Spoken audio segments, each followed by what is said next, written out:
It's 9:03 on Friday, January 10th. We are at 22 degrees, going up to the low to mid 30s, and then snow arriving late tonight.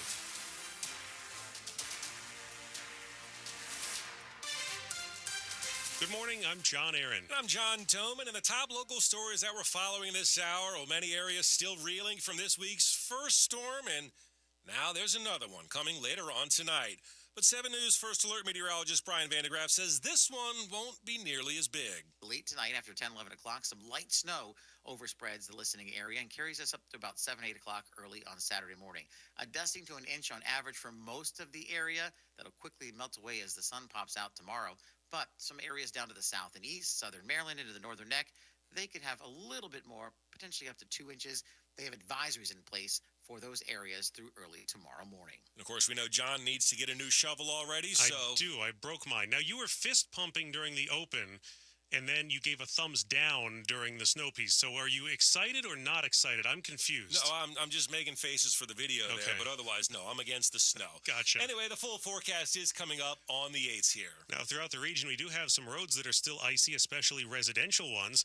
And WTOP's Scott Gelman says in Virginia, crews actually don't have to completely clear those roads. Instead, they just have to be passable. By the Virginia Department of Transportation's definition, that means an 8 to 10 foot wide car path. It's unlikely to mean bare pavement or clear from curb to curb. It's drivable, but it's not clear. That's how Benita Bell is describing her neighborhood. 3 days in, we could probably do a little bit better, especially since more is coming on Saturday. Some of the residential streets here in McLean are covered with ice, and not everyone agrees with the agency's policy. That just doesn't work. That's sort of ridiculous, I feel like. I guess they are complying with that policy. I've lived here all my life, so I've known that. But in my area, they've always done a good job. VDOT says all of its over 17,000 subdivision streets are meeting their standard. Crews are returning to areas that residents are calling to express concerns about. In Fairfax County, Scott Gelman, WTOP News. Sentencing is set for today in the case of a D.C. man convicted of shooting a 13-year-old to death. We get that story from WTOP's Kyle Cooper. Jason Lewis could get up to 45 years in prison in the shooting death of 13-year-old Karan Blake. He was convicted of manslaughter for the shooting that happened just over 2 years ago.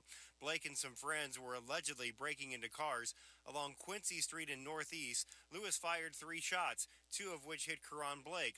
Lewis had claimed self-defense, saying he was shot at, but that was never proven in court.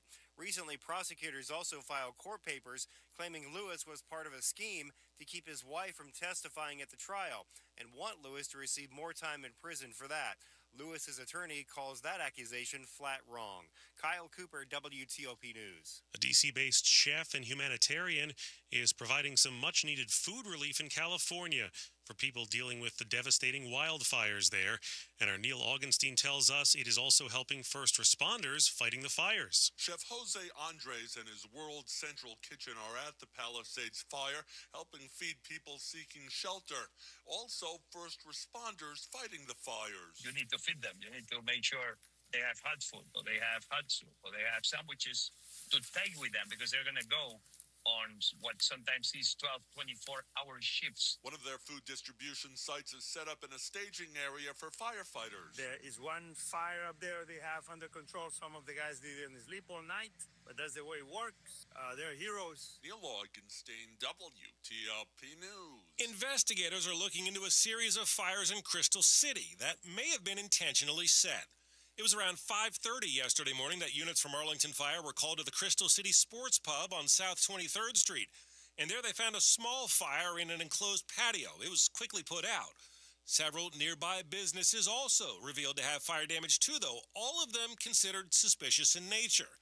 And officials are asking anyone with additional information to contact the fire department directly. Coming up in Money News.